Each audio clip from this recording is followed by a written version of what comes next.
Minhas mãos tremem segurando este gravador. Não pelo peixe, ele é leve, cabe na palma da minha mão. Mas pelo que ele carrega dentro. 23 minutos de gravação, que destruíram minha família e salvaram minha vida ao mesmo tempo. 23 minutos que provaram que eu não estava louca. Não estava inventando. Não estava exagerando como todos diziam. Estou com 74 anos agora. Meu cabelo é completamente branco. Minhas mãos têm manchas de idade.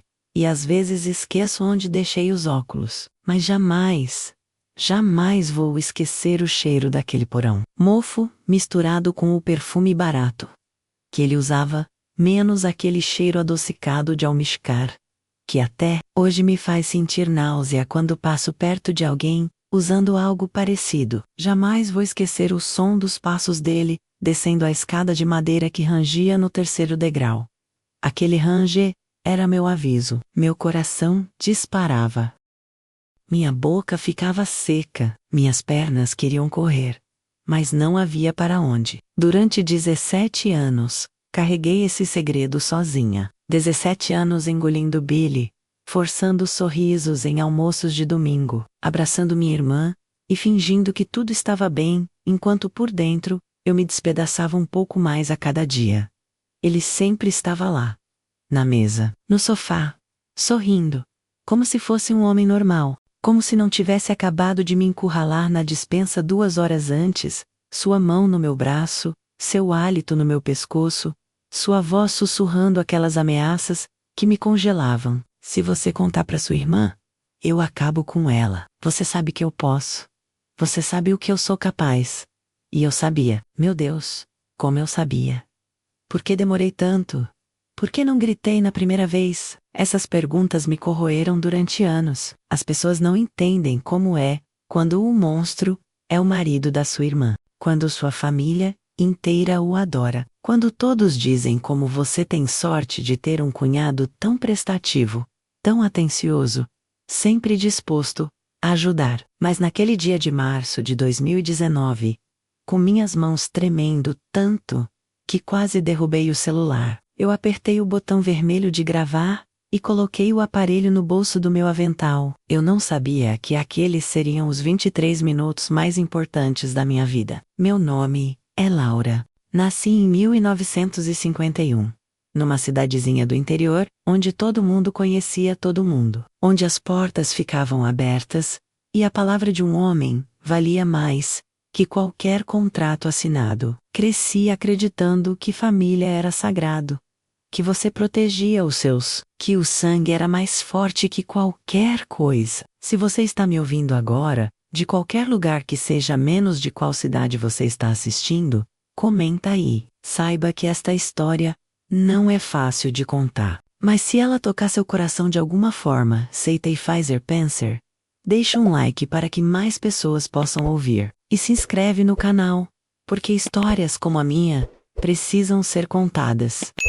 Precisam chegar nos ouvidos certos. Aprendi essas lições sobre família com minha mãe, que morreu quando eu tinha apenas 15 anos. Deixou eu e minha irmã, Beatriz, sozinhas com nosso pai, um homem duro, trabalhador, que fazia o melhor que podia, mas nunca soube expressar afeto. Beatriz era 3 anos mais nova que eu. Depois que mamãe se foi, eu virei mãe dela também. Penteava seu cabelo antes da escola.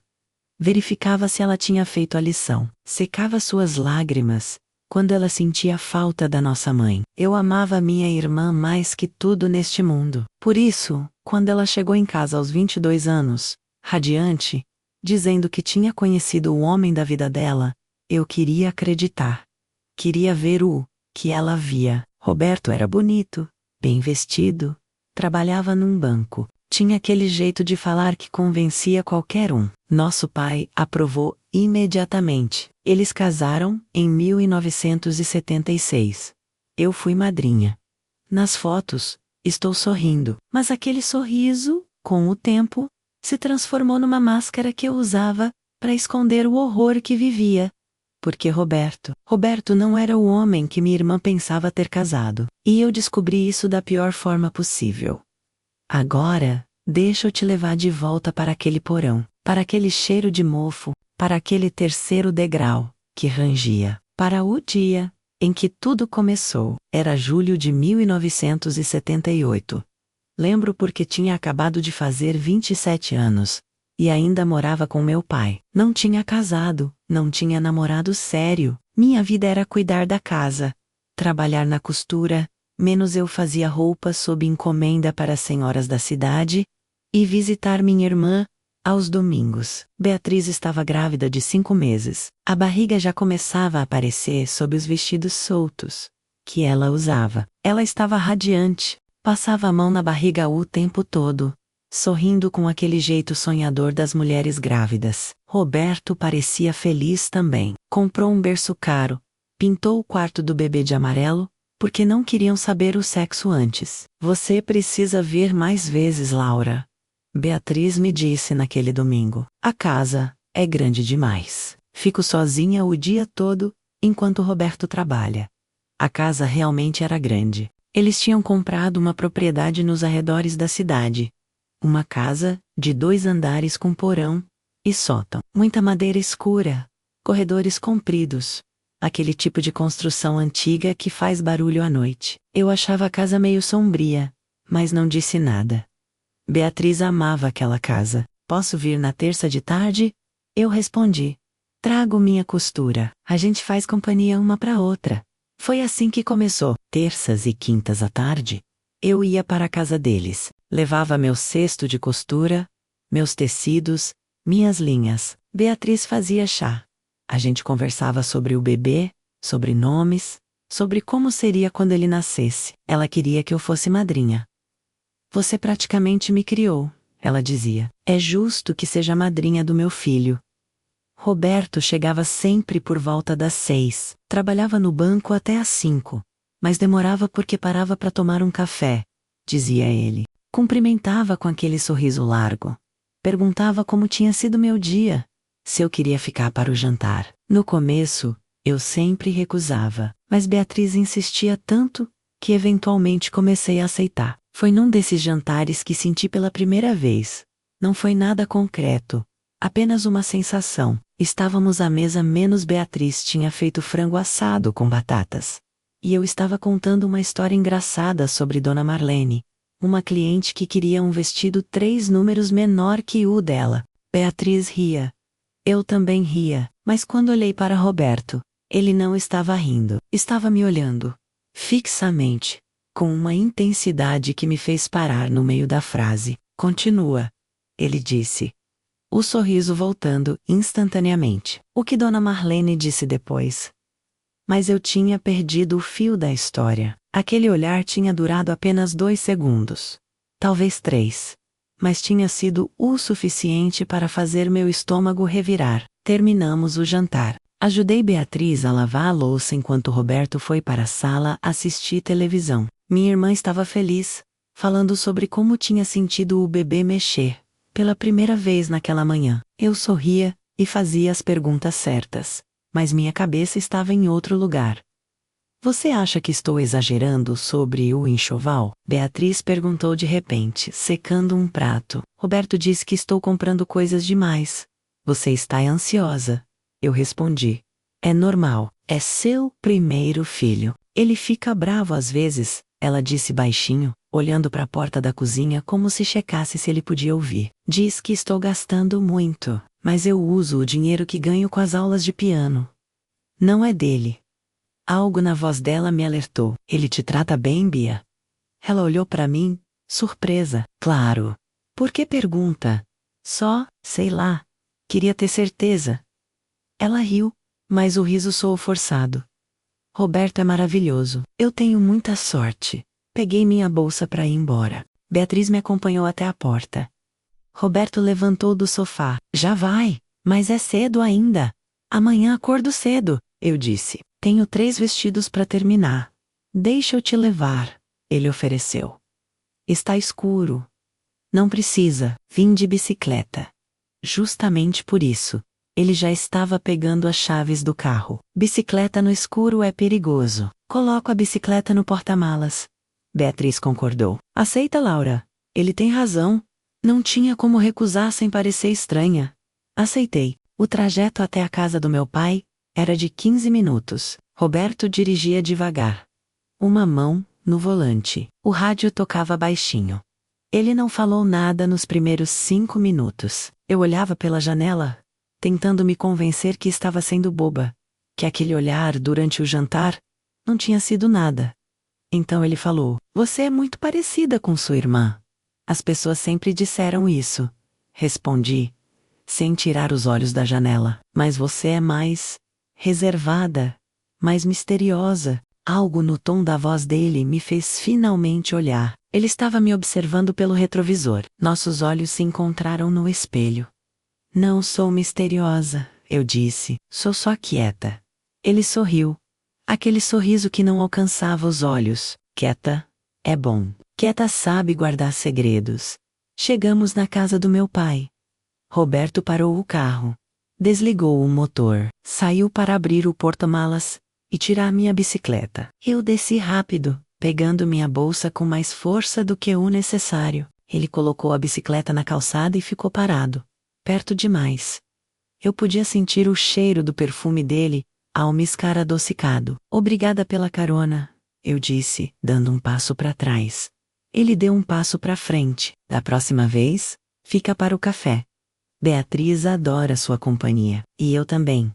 Então ele tocou meu braço. Foi rápido. Só um toque. Seus dedos no meu pulso, apertando levemente, antes de soltar. "Boa noite, Laura." Ele entrou no carro e foi embora. Fiquei parada na calçada, meu coração batendo tão alto que eu podia ouvi-lo nos meus ouvidos. Olhei para o meu pulso. Podia sentir ainda onde os dedos dele tinham tocado, como se tivesse deixado uma marca invisível. Aquela noite, não consegui dormir. Passei a semana inteira tentando me convencer de que tinha imaginado tudo.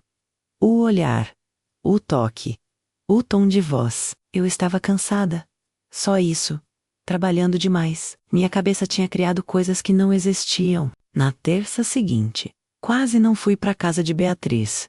Arrumei 3 desculpas diferentes na minha cabeça. Estava com dor de cabeça. Tinha muito trabalho. Dona Marlene precisava do vestido urgente. Mas então Beatriz ligou. Eles tinham acabado de instalar telefone na casa nova. Menos e sua voz estava tão animada. "Laura, você precisa vir.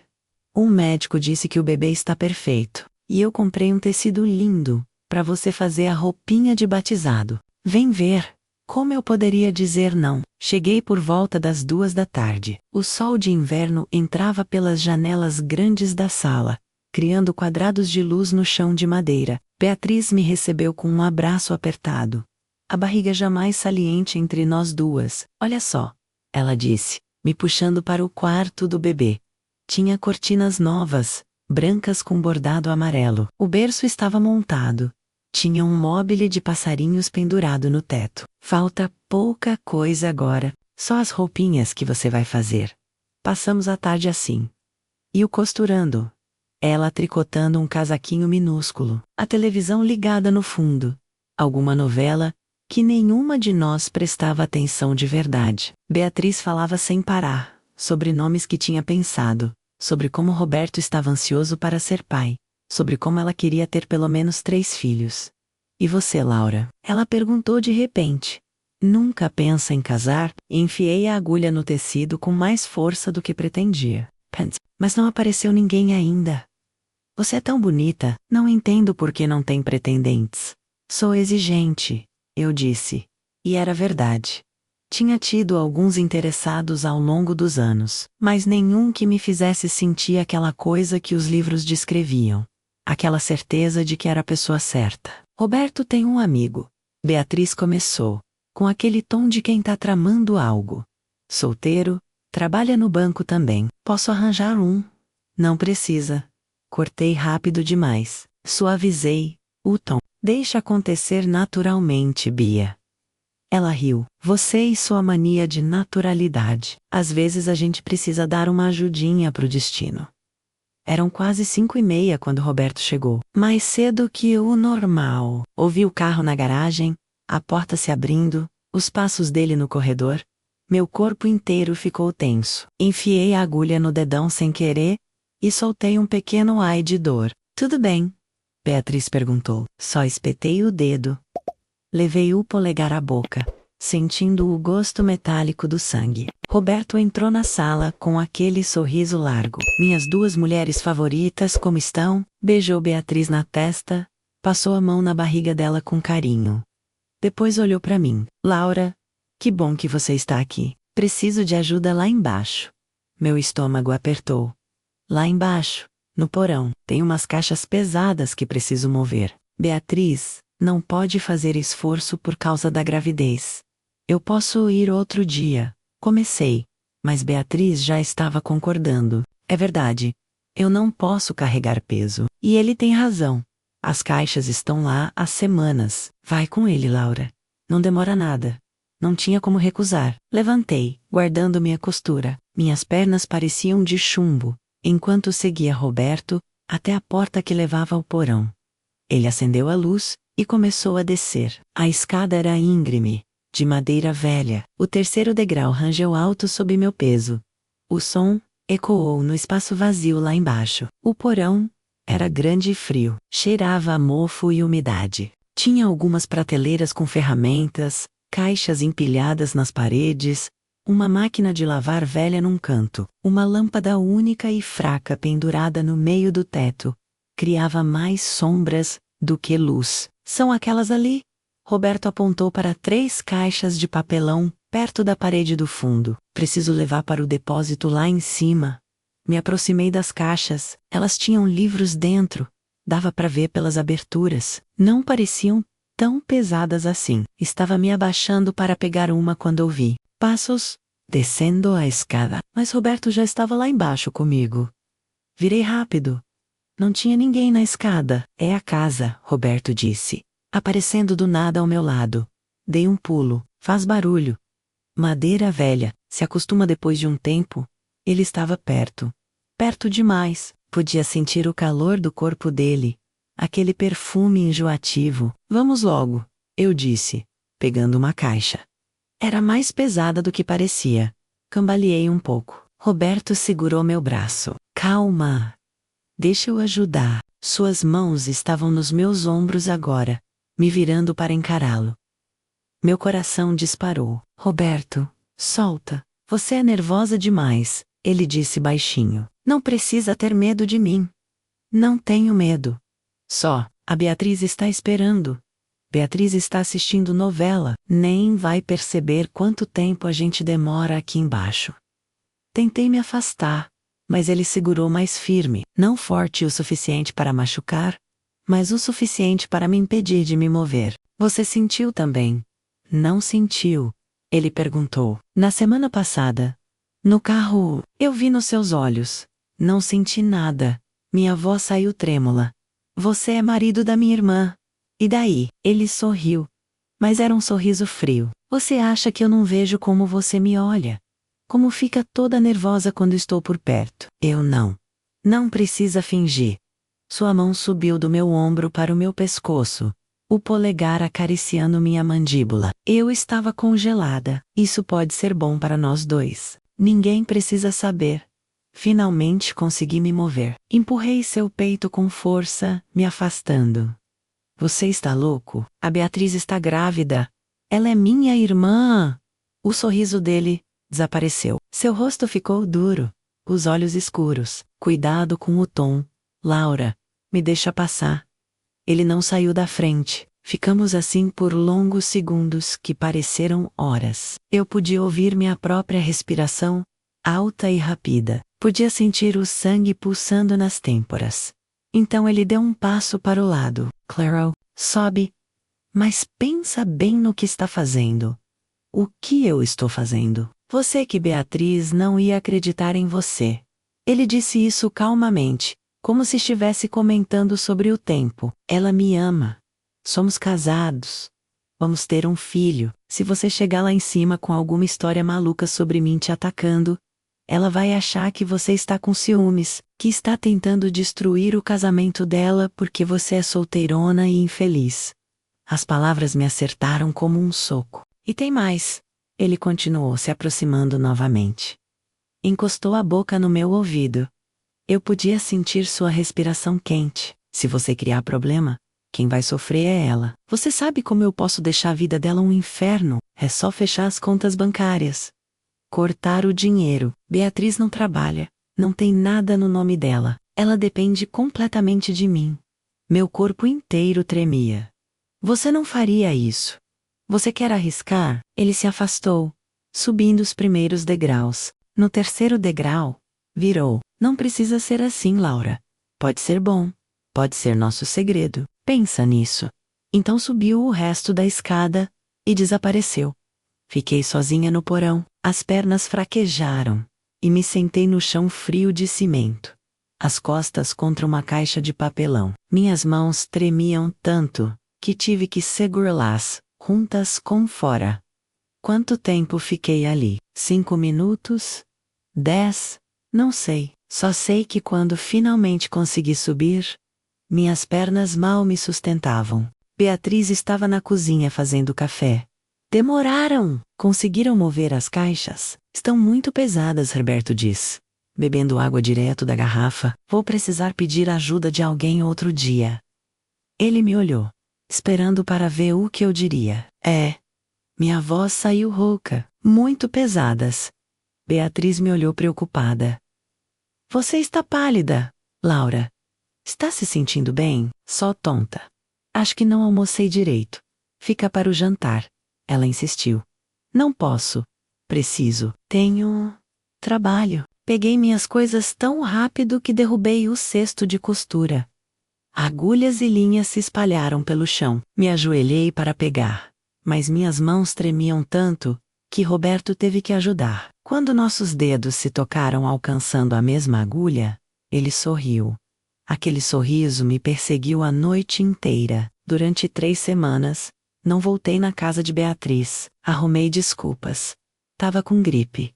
Tinha muito trabalho. Dona Marlene tinha encomendado mais 3 vestidos. Beatriz ligava quase todo dia, preocupada, dizendo que sentia minha falta, perguntando se tinha feito algo errado. Claro que não, Bia. Eu mentia. É só trabalho mesmo. Depois do bebê nascer vou ter mais tempo, prometo. Mas eu sabia que não podia fugir para sempre. Minha irmã ia ter um filho. Eu era a madrinha. Tinha prometido estar presente. E uma parte de mim, menos a parte teimosa que herdei do meu pai, se recusava a deixar aquele homem nojento me afastar da minha própria irmã. Foi meu pai quem forçou a situação. Numa quinta-feira à noite, ele chegou em casa e anunciou: domingo vamos almoçar na casa da Beatriz. Roberto convidou. Já aceitei por nós dois? Meu estômago despencou. Pai, eu tenho. Você tem o quê? Trabalho no domingo? Ele me olhou com aquele jeito sério dele. Sua irmã está magoada, Laura. Disse que você está sumida. Não sei o que deu em você. Mas essa história acaba domingo. Somos uma família. Aquela palavra que antes significava tudo para mim, e agora doía só de ouvir. O domingo amanheceu frio e nublado. Vesti minha roupa mais fechada, menos uma blusa de gola alta e uma saia comprida. Prendi o cabelo num coque apertado, como se mais camadas de roupa pudessem me proteger. Chegamos ao meio-dia. Beatriz abriu a porta com um sorriso enorme, a barriga agora de 7 meses bem proeminente. Laura, que saudade! Ela me abraçou com força. Senti uma pontada de culpa tão forte que quase confessei tudo ali mesmo. Quase. Roberto apareceu atrás dela, enxugando as mãos num pano de prato. Seu Antônio, Laura, entrem. Fiz uma costela no forno, especialidade da casa. Ele cumprimentou meu pai com um aperto de mão firme, aquele sorriso de genro perfeito no rosto. Quando chegou minha vez, apenas acenou. Oi, Laura. Que bom te ver. Como se nada tivesse acontecido, como se ele não tivesse me encurralado num porão 3 semanas atrás. O almoço foi tortura. Sentada à mesa, tendo que fingir que estava tudo normal. Meu pai e Roberto conversavam sobre política, sobre futebol, sobre o banco. Beatriz servia a comida, orgulhosa do marido que cozinhava. Eu empurrava a comida no prato, forçando alguns pedaços goela abaixo, para não parecer estranha. Você mal tocou na costela, Beatriz notou. Não está boa? Está ótima. Forcei um sorriso. Só estou sem muita fome. Ela anda sem fome há semanas. Meu pai comentou. Isto, precisa comer mais. Roberto me olhou então. Preocupada com alguma coisa, Laura? Nossos olhos se encontraram através da mesa. Ele estava me desafiando. Só trabalho, eu disse. Depois do almoço, meu pai e Roberto foram para a sala ver o jogo. Eu e Beatriz ficamos na cozinha lavando louça. Era um momento que eu sempre amava menos, só nós duas, como quando éramos crianças. Mas agora cada segundo parecia pesado, carregado de mentiras que eu tinha que engolir. Você está diferente, Beatriz disse de repente, as mãos imersas na água com sabão. Meu coração disparou. Como assim? Não sei. Distante. Desde aquele dia que você veio ajudar Roberto no porão, ela me olhou. Aconteceu alguma coisa? Era a minha chance. Podia contar, podia soltar tudo ali mesmo, na cozinha dela, com as mãos molhadas de água de louça e o cheiro de detergente no ar. Mas então me lembrei das palavras dele. Beatriz, não ia acreditar em você. Olhei para minha irmã, tão feliz, tão grávida, tão dependente do homem na sala ao lado, e as palavras morreram na minha garganta. Não aconteceu nada, eu disse. Só acho que peguei uma gripe naquele dia. Fiquei meio doente depois, sabia? Ela parecia aliviada. Falei para Roberto que você devia ter pegado friagem no porão. Aquele lugar é gelado. Ele prometeu que vai reformar antes do bebê começar a andar. Continuamos lavando louça em silêncio. Eu podia ouvir meu pai rindo de algo que Roberto tinha dito. Risos masculinos, confortáveis, de quem não tem segredos. Laura? Beatriz disse baixinho, sem me olhar. Você acha que Roberto é um bom homem? Quase derrubei o prato que estava secando. Por que pergunta isso? Às vezes eu... Ela parou, mordendo o lábio. Não, esquece, é bobagem. Bia. Segurei o braço dela fazendo-a me olhar. O que é? Ela hesitou, passou a mão na barriga. Aquele gesto automático que grávidas fazem. E que, às vezes ele fica bravo, por coisas pequenas. Se eu gasto muito no mercado. Se a casa não está do jeito que ele quer, e quando fica bravo, ele... Ela pausou. Ele muda. Fica frio. Não fala comigo por dias. Meu sangue gelou. Ele te machuca? Fisicamente? Não, nada disso. Ela pareceu horrorizada. Roberto nunca encostaria um dedo em mim. É só... Ele sabe como me fazer sentir pequena. Sabe, com palavras, dizendo que eu sou burra, que não sei fazer nada direito, mas depois, ele se desculpa. Traz flores. Diz que é o estresse do trabalho. Eu queria gritar. Queria sacudir ela. Queria dizer que aquilo não era normal. Que ela merecia mais. Que precisava sair dali. Mas minha própria covardia me calou. Todo casamento tem problemas. Eu disse. E odiei a mim mesma por isso. Mas se ficar pior, você me conta. Tá bem, promete? Prometo. Ela sorriu, mas era um sorriso triste. Deve ser coisa da gravidez. Estou sensível demais. Terminamos a louça. Beatriz foi descansar. O médico tinha mandado ela repousar mais. Eu fui para a sala buscar meu pai para irmos embora. Mas quando entrei, só Roberto estava lá. Meu pai tinha ido ao banheiro. Senta, Roberto disse, dando um tapinha no sofá ao lado dele. Não precisa ter pressa. Prefiro ficar em pé. Ele riu. Ainda com medo? Depois de 3 semanas? Pensei que você tivesse superado essa bobagem. Não é bobagem não? Ele se levantou, aproximando-se. Dei um passo para trás. Então o que é? Eu fiz uma proposta. Você recusou. Vida que segue. Não precisa ficar criando esse clima estranho. Você me ameaçou. Eu disse a verdade. Ele enfiou as mãos nos bolsos. Casual. Beatriz não acreditaria em você. Não porque eu sou manipulador, mas porque ela me conhece, me ama. E você? Ele me olhou de cima a baixo. Você é a irmã solteirona que mora com o pai. É natural que ela pensasse que você está com inveja. Eu nunca faria isso com ela. Não? Ele inclinou a cabeça. Então, por que não contou? 3 semanas, Laura. 3 semanas de almoços de domingo, de ligações telefônicas, de conversas com seu pai, e você não disse nada. Eu não tinha resposta para isso. Sabe por quê? Ele se aproximou mais. Eu estava encurralada contra a parede agora, porque no fundo, você sabe que eu tenho razão. Você conta, ela não acredita, eu fico bravo. E quem sofre é a Beatriz. E você não quer isso. Você ama sua irmãzinha. Ouvi a descarga do banheiro. Meu pai voltaria a qualquer segundo. Roberto se afastou, voltando para o sofá, como se nada tivesse acontecido. Continua vindo nas terças. Beatriz precisa de você. E ele sorriu. Eu também gosto da sua companhia. Meu pai entrou na sala. Pronto, podemos ir, hã? Roberto se levantou. Mas é cedo. Tem que ver o noticiário, meu pai disse. E Laura está cansada. Olha a cara dela. Roberto me olhou.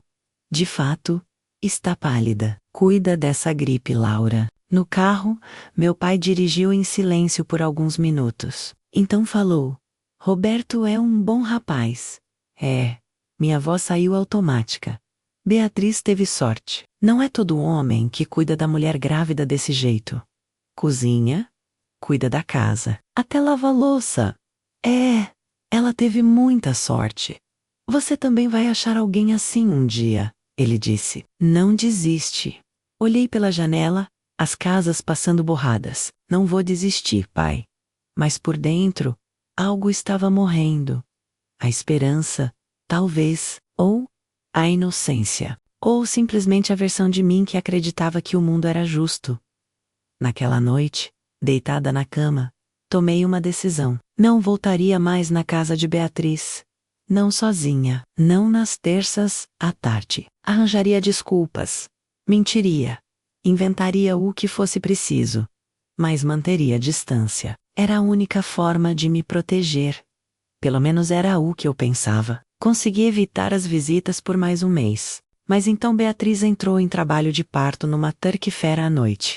3 semanas antes do previsto, e tudo mudou. Meu pai recebeu o telefonema às 11 da noite. Roberto, nervoso, dizendo que estava levando Beatriz para o hospital, que as contrações tinham começado de repente, que ela estava pedindo por mim. Vamos, meu pai disse já pegando as chaves do carro. Sua irmã precisa de você.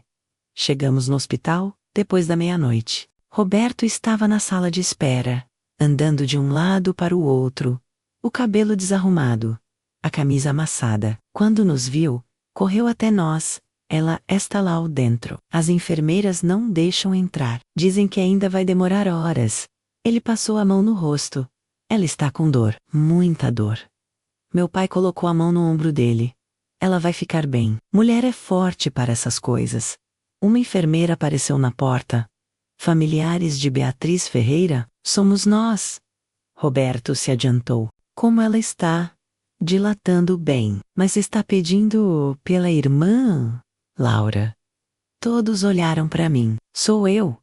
Ela quer que você entre. Roberto começou a protestar. Mas eu sou o marido.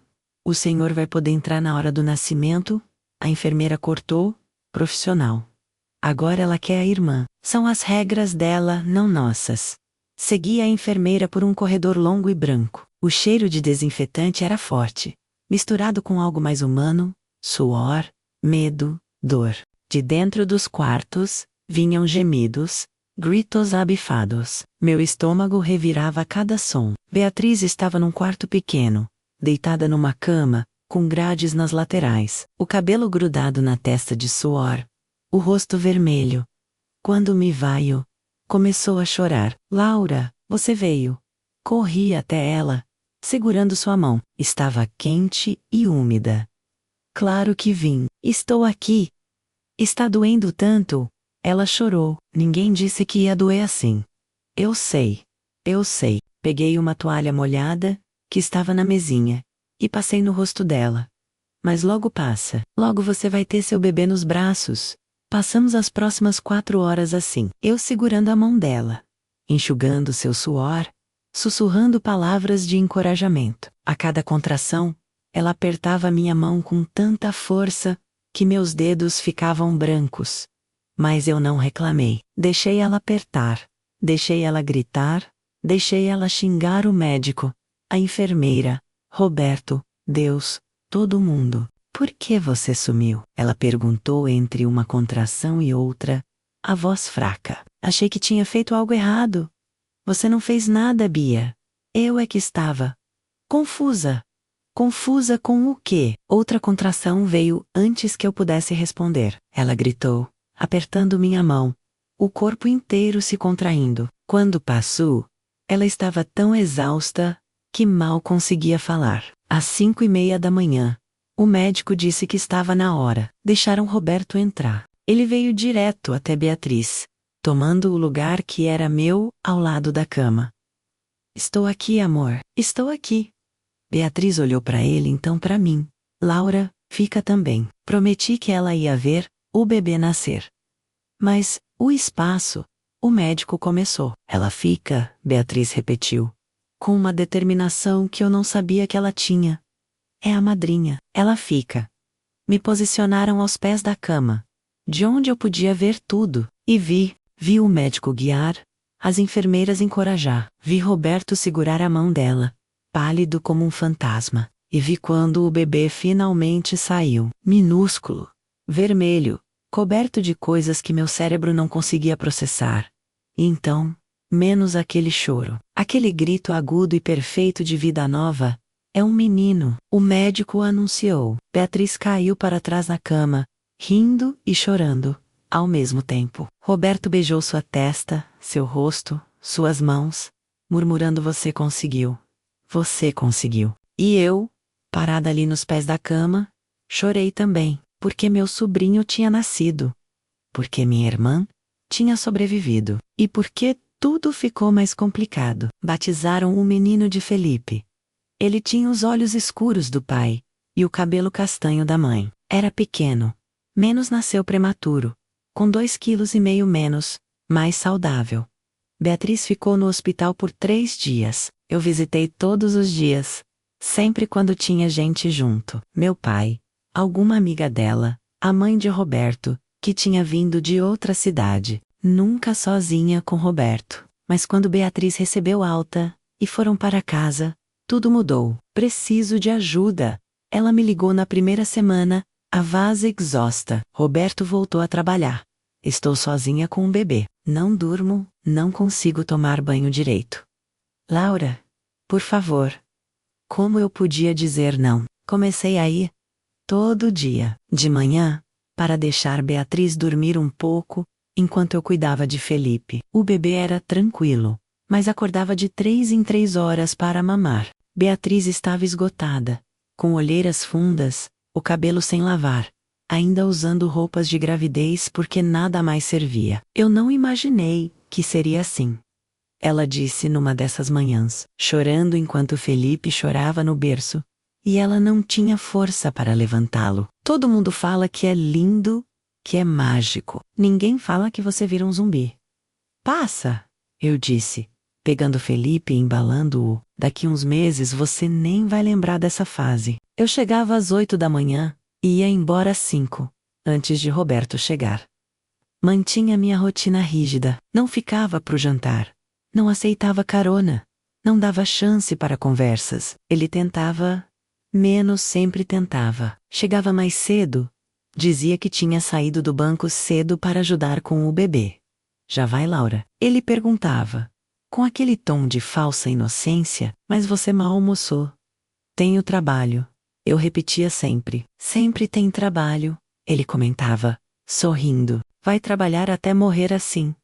Um dia, 2 semanas depois do nascimento de Felipe, cheguei, e Beatriz estava deitada no sofá, ainda de camisola, às 10 da manhã. Felipe chorava no berço do quarto. A casa estava uma bagunça, menos louça suja na pia, roupas espalhadas.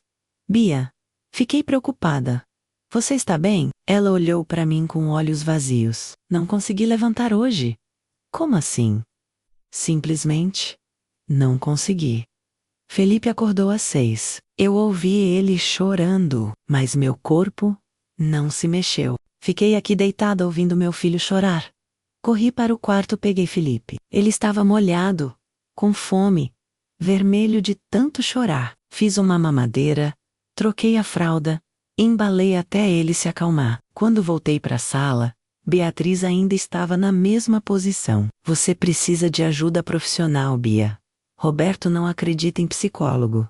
Ela disse, a voz sem emoção. Diz que é frescura, que as mulheres da geração da mãe dele criavam 5 filhos, sozinhas, sem fazer escândalo. Mas você não está bem. Eu sei que não estou bem, ela gritou de repente se sentando. Sei que deveria estar feliz. Tenho um bebê lindo, um marido que trabalha, uma casa boa. Todo mundo diz que tenho sorte. Mas eu acordo todo dia desejando que ela parou. Levando as mãos ao rosto, me sentei ao lado dela, puxando-a para um abraço. Ela chorou no meu ombro. Corpo pequeno tremendo. Quantos quilos ela tinha perdido, parecia uma criança nos meus braços. Vou falar com Roberto. Eu disse, não adianta. Vou falar com ele mesmo assim. Naquela tarde, pela primeira vez em semanas, esperei Roberto chegar. Beatriz tinha finalmente dormido no quarto. Exausta. Felipe também dormia. A casa estava silenciosa, quando ouviu o carro na garagem. Ele entrou sorrindo, mas o sorriso morreu quando me viu na sala. Laura, que surpresa, resolveu ficar. Precisamos conversar. Sobre, ele largou a pasta no sofá, afrouxou a gravata. Beatriz precisa ver um médico. Ela não está bem. Ela acabou de ter um bebê. É normal ficar cansada. Não é só cansaço, é mais que isso. Roberto me olhou. E algo mudou em seu rosto. A máscara do marido preocupado caiu. Você acha que pode vir aqui e me dizer como cuidar da minha esposa? Não estou dizendo isso. Só, você não tem marido. Não tem filhos. Vive grudada na saia do seu pai. Ele deu um passo em minha direção. E agora, quer me ensinar sobre casamento? Quero ajudar minha irmã. Sua irmã está bem. Só precisa parar de fazer drama. Ele estava perto agora. Podia sentir aquele perfume enjoativo. Sabe o que ela precisa? Menos gente colocando ideias na cabeça dela. Menos visitas que ficam o dia inteiro aqui, fazendo ela se sentir inútil porque não consegue cuidar do próprio filho. Isso não é verdade. Não. Ele riu. Antes você não vinha. Ela estava melhor. Agora você está aqui todo dia, e de repente ela não consegue levantar. Interessante. Não acha? As palavras me acertaram como um tapa. Será que ele tinha razão? Será que minha presença estava piorando as coisas? Vê, Roberto disse, vendo a dúvida no meu rosto. Você sabe que tenho razão. Então faz um favor para todo mundo. Diminui as visitas. Deixa Beatriz aprender a ser mãe sozinha. Mas ela pediu minha ajuda. E eu estou pedindo para você dar um passo atrás. Ele colocou a mão no meu ombro. Queria me afastar, mas estava encurralada entre ele e a parede. A man you. Você tenha outros motivos para vir aqui todo dia. Meu coração disparou. Que motivos? Você me diz. Sua mão subiu do meu ombro para meu pescoço. Talvez você goste de estar perto de mim. De estar na minha casa, na minha vida. Você é nojento. E você é mentirosa. Ele se aproximou mais, sua boca perto da minha orelha. Fica aqui se sentindo santa, por ajudar sua irmãzinha, mas adora cada minuto que passa perto de mim. Empurrei ele com força. Me larga.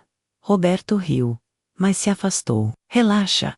Não vou fazer nada. Não agora. Ele olhou para o corredor onde Beatriz dormia. Mas vou dar um conselho. Lara, apareça menos, para o bem da sua irmã. Foi embora para o quarto, me deixando sozinha na sala, tremendo. Peguei minha bolsa e saí. Na rua, sentada no banco da praça perto da casa deles, tentei decidir o que fazer. Não aparecer significava deixar Beatriz sozinha quando ela mais precisava. Mas aparecer significava estar perto dele. Não havia escolha certa. Só havia a menos errada, e eu nem sabia qual era. Continuei indo. Como poderia não ir? Minha irmã estava afundando num poço escuro. E eu era a única corda que ela tinha para se segurar. Mas mudei minha estratégia. Passei a chegar mais cedo, às 7 da manhã, antes de Roberto sair para o trabalho. Ia embora às 4, garantindo 1 hora de margem antes dele voltar. Funcionou por 3 meses. Felipe estava maior agora 4 meses. Sorrindo, começando a segurar a cabeça sozinho.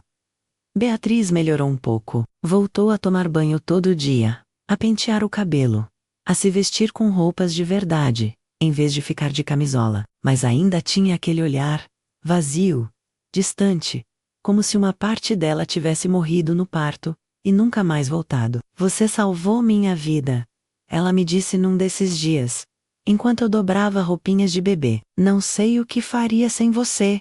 Não precisa saber. Estou aqui. Mas você tem sua vida, Laura. Seu trabalho. Não pode ficar vindo aqui para sempre. Posso vir o tempo que você precisar. Ela sorriu. Mas era um sorriso triste. Roberto diz que estou dependente demais de você. Que preciso aprender a me virar sozinha. Meu estômago apertou. E o que você acha? Acho que ele tem razão. Ela olhou para Felipe dormindo no berço. Não posso depender de você para sempre. Você tem sua vida. Marissa, Pelés. Eu sou feliz ajudando você. Mas não é vida, Laura. Você tem 30 anos. Devia estar namorando, casando, tendo seus próprios filhos. Não cuidando dos meus 30 anos. Meu aniversário tinha passado sem festa, sem bolo, sem nada. Só meu pai me dando um abraço de manhã e desejando felicidades.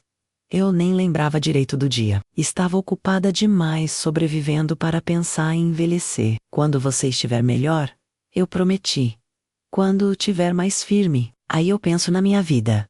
Mas Beatriz não melhorou. Melhorou um pouco, depois piorou de novo. Teve dias que eu chegava e ela ainda estava de pijama, o bebê chorando, nenhuma refeição feita. Teve dias que ela estava ótima cantando para Felipe, a caça arrumada, um bolo no forno. Era uma gangorra, e eu nunca sabia em qual lado ia encontrá-la. Roberto começou a chegar mais cedo. Mudaram meu horário no banco. Ele explicou quando apareceu às 4:30 numa terça. Eu ainda estava lá, preparando o jantar para deixar pronto. Que bom! Forcei um sorriso. Assim você fica mais tempo com Felipe. É.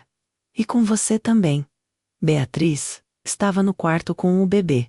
Estávamos sozinhos, na cozinha. Ele se aproximou, pegou uma cenoura que eu estava cortando, mordeu. Você cozinha bem, ele comentou. Beatriz devia aprender com você. Ela sabe cozinhar.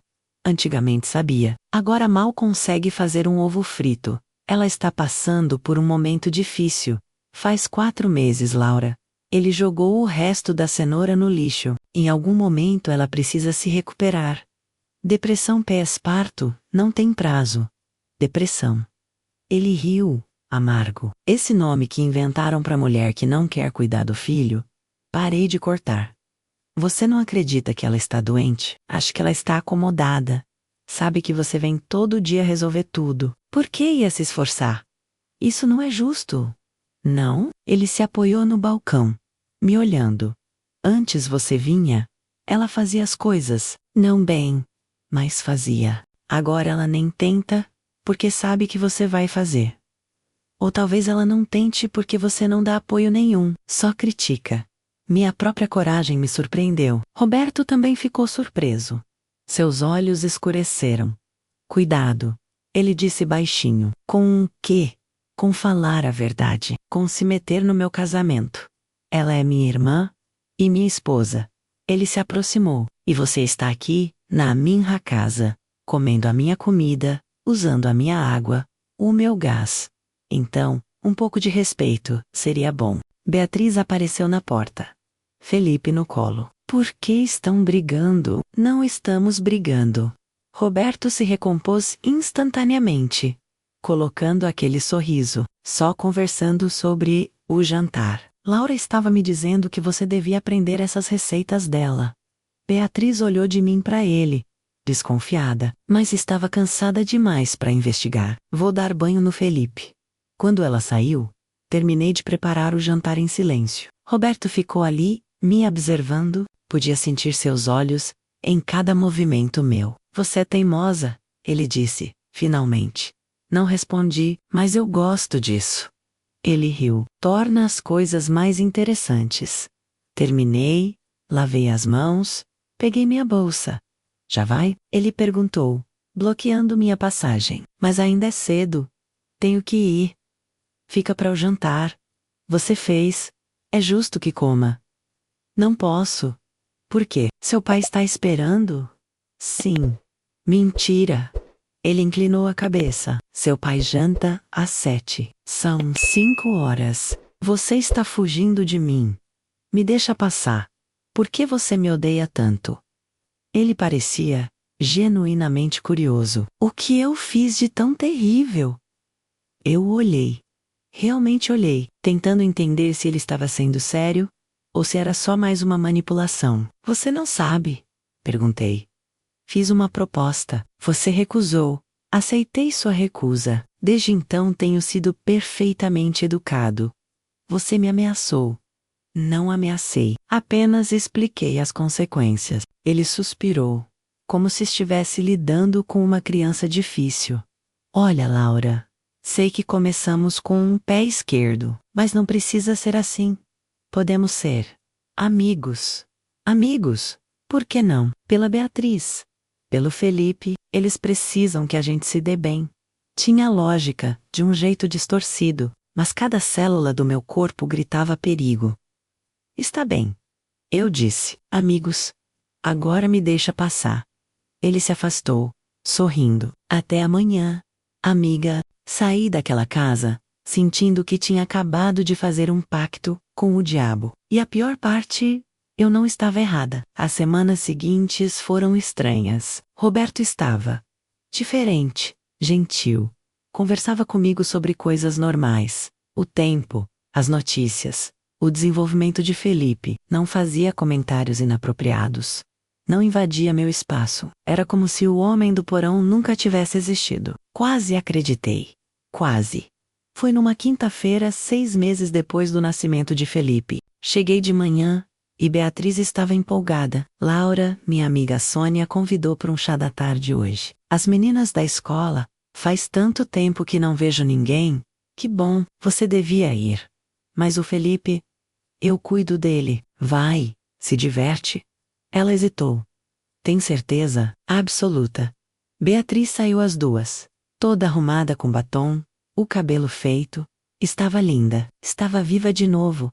Pelo menos por algumas horas. Felipe dormiu a tarde inteira. Eu aproveitei para adiantar umas costuras que tinha trazido. A casa estava silenciosa.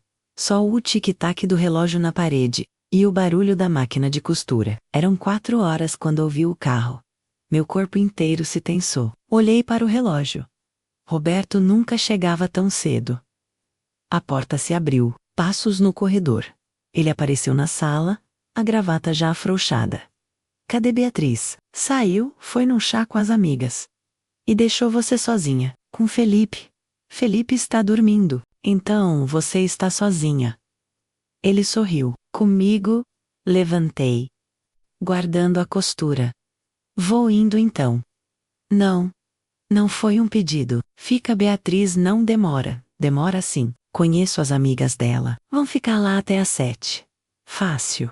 Ele se sentou no sofá, dando um tapinha ao lado dele. Senta. Vamos conversar. Não tenho nada para conversar com você. Claro que tem. 6 meses, Laura. 6 meses vindo aqui todo dia, cuidando do meu filho. Damen Hakasa. Tá na hora de você receber um agradecimento apropriado. Meu coração disparou. Não preciso de agradecimento. Mas eu quero agradecer. Ele se levantou, vindo em minha direção. Você tem sido tão boa para nós, tão dedicada. Roberto, não. Não o quê? Ele estava perto agora. Não vou fazer nada que você não queira. Eu não quero nada. Tem certeza? Sua mão tocou meu braço. Eu me afastei, mas ele segurou. Seu corpo diz outra coisa. Está tremendo de medo.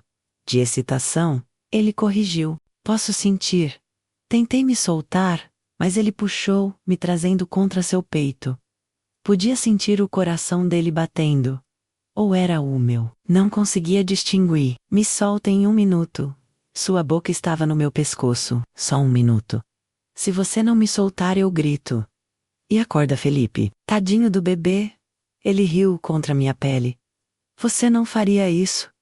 E ele tinha razão. Maldito seja, ele tinha razão. Então fiz a única coisa que podia fazer.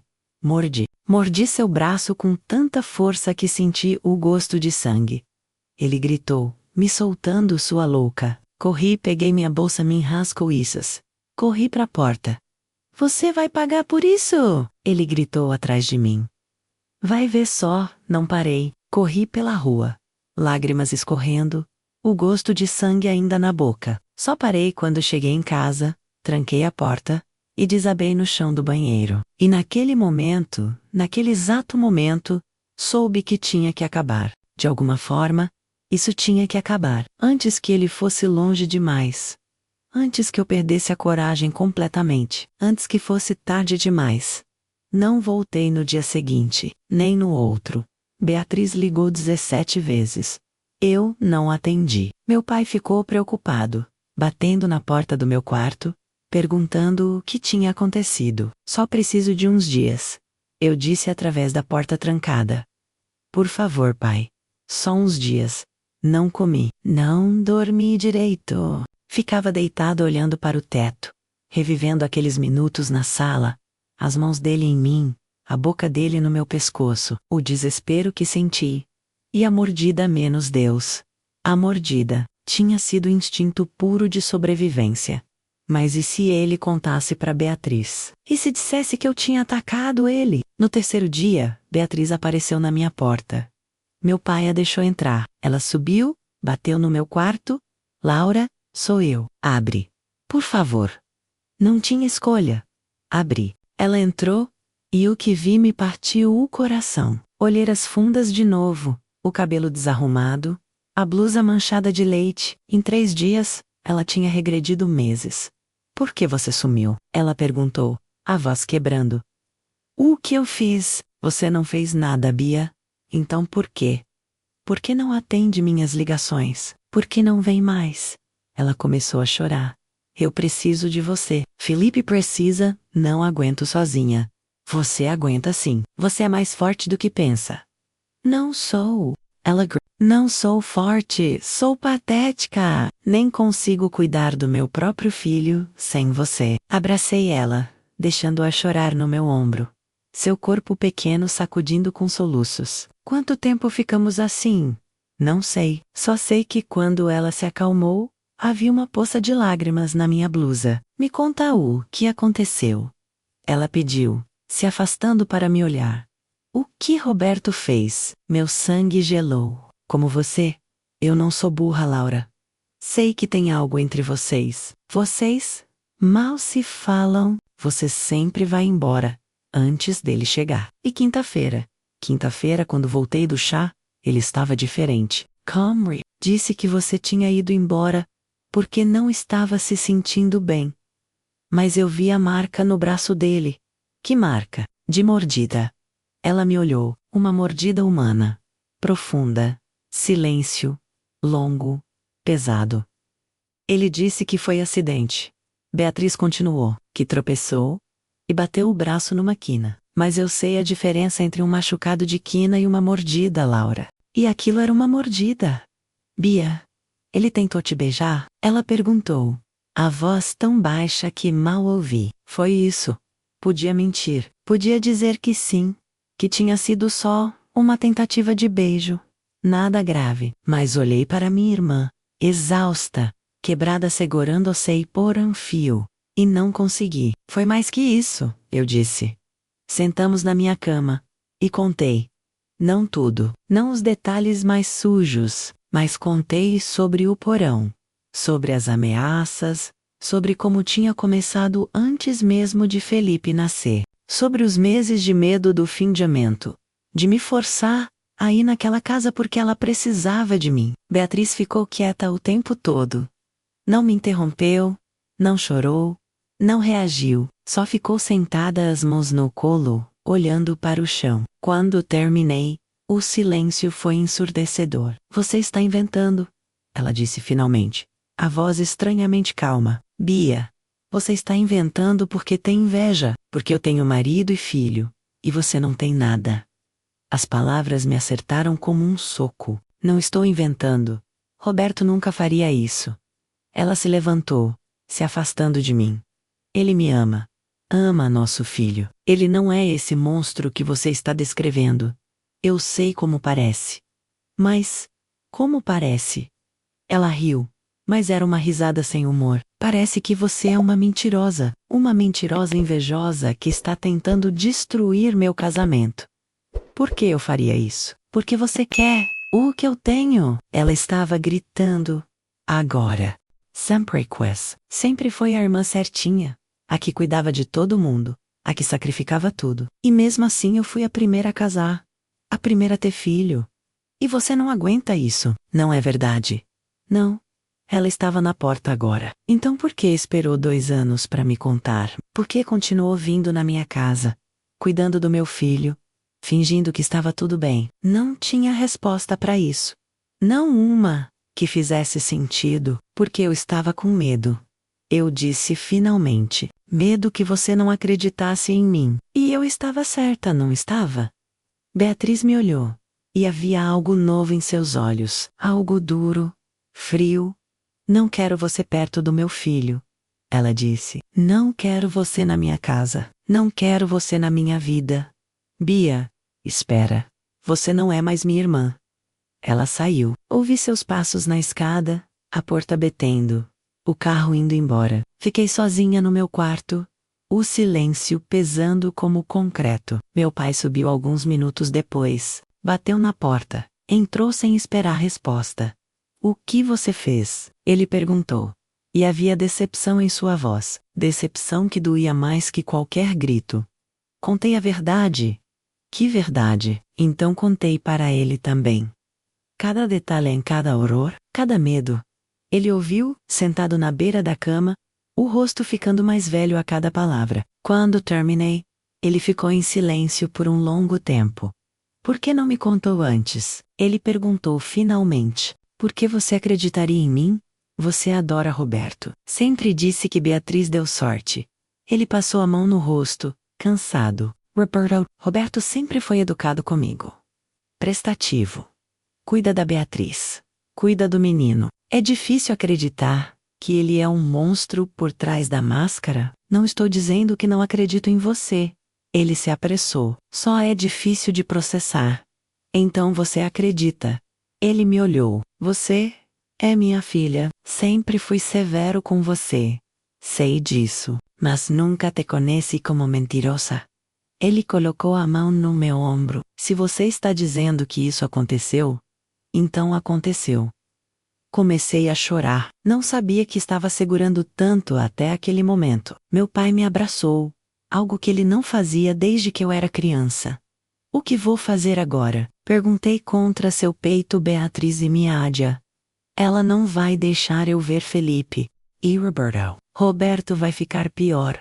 Porque agora sabe que contei. Então a gente vai na polícia. E dizer, o quê? Que ele tentou me beijar? Que tocou no meu braço? Eu me afastei. Não tenho provas, pai. Não tenho nada além da minha palavra contra a dele. Tem a mordida, que ele já explicou como acidente. Meu pai ficou quieto, pensando. Então a gente espera. Ele disse finalmente. Espera ele cometer um erro. E quando cometer, a gente tá pronta. E se ele machucar Beatriz enquanto a gente espera, ele não vai. Homens como Roberto são covardes. Atacam quem não pode se defender. Você consegue. Beatriz ele precisa inteira, porque ela é a fachada dele. A família perfeita. Fazia sentido. Um sentido torto, mas fazia. E eu perguntei.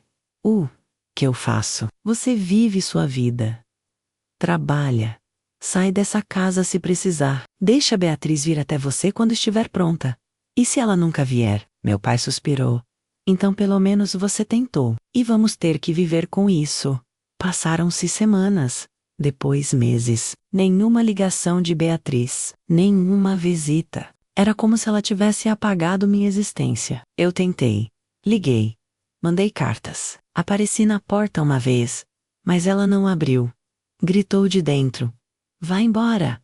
Não quero você aqui. Então, parei de tentar. Foquei no trabalho. Peguei mais clientes. Costurava até tarde da noite. Até meus dedos doerem. Qualquer coisa para não pensar. Para não sentir. Mas à noite, deitada na cama, Pensava em Felipe. Ele devia estar maior agora, sentando sozinho, comendo papinha, dando risada. E eu estava perdendo tudo, por causa de um homem que minha família preferia acreditar que era inocente do que enfrentar a verdade. Passaram-se 2 anos assim. 2 anos de silêncio, até que o telefone tocou numa manhã de março. E tudo mudou de novo. Era meu pai quem estava ligando. Sua voz saiu estranha, tensa. Laura, preciso que venha para casa. Agora, eu estava na casa de Dona Marlene, fazendo a última prova de um vestido. Pai, estou trabalhando. O que aconteceu? E Sabra Beatriz. Meu coração parou. Ela está bem? Só vem. Rápido. Peguei minhas coisas e corri. O caminho até em casa nunca pareceu tão longo. Cada esquina, cada semáforo, cada pessoa lenta na calçada, me deixava mais desesperada. Quando finalmente cheguei, meu pai estava na porta, e atrás dele, numa cadeira da cozinha, estava Beatriz. Ela tinha um roxo no rosto, do olho até a maçã do rosto, uma mancha escura e feia. O lábio estava cortado, inchado, tinha arranhões no pescoço. Meu Deus, saiu de mim, num sussurro. Beatriz me olhou e começou a chorar. Não aquele choro dramático, mas aquele silencioso, de quem já não tem mais lágrimas, mas o corpo chora mesmo assim. Corri até ela, me adjorrando. O que aconteceu? Quem fez isso? Ela não precisou responder. Eu já sabia. Onde está Felipe? Perguntei. Com a mãe de Roberto. Disse que ia dar um passeio. Sua voz saiu rouca, dolorida. Vim direto para cá. Meu pai estava encostado na pia, os punhos cerrados. Vou matar aquele desgraçado. Não vai. Beatriz disse rapidamente. Por favor, pai. Não faz as coisas piorarem. Piorarem? Ele explodiu. Olha para sua cara. Como pode piorar? Pode. Sempre pode. Ela tocou o rosto com cuidado, fazendo uma careta de dor. Foi minha culpa. Não foi sua culpa. Eu disse, segurando suas mãos. Nunca é culpa da vítima. Mas foi. Eu perguntei sobre você. Disse que sentia sua falta, que queria te ligar. Ela soluçou. Ele ficou bravo. Disse que você tinha tentado destruir nosso casamento, que eu não devia nem mencionar seu nome. E aí? Aí eu disse que não me importava. Que você era minha irmã, que tinha direito de ver Felipe. Suas mãos tremiam nas minhas. Ele me empurrou. Eu caí. Bati a cabeça na quina da mesa. E então ele continuou. Chutou, deu soco. Disse que ia me ensinar a não questionar ele. Meu pai virou, dando um soco na pia. O barulho foi alto. Assustador. Beatriz pulou. Desculpa, ele disse, mas sua voz estava cheia de raiva contida. Vamos na polícia. Agora. Não posso. Como não pode? Olha Paravel, ele disse. Ela engoliu seco.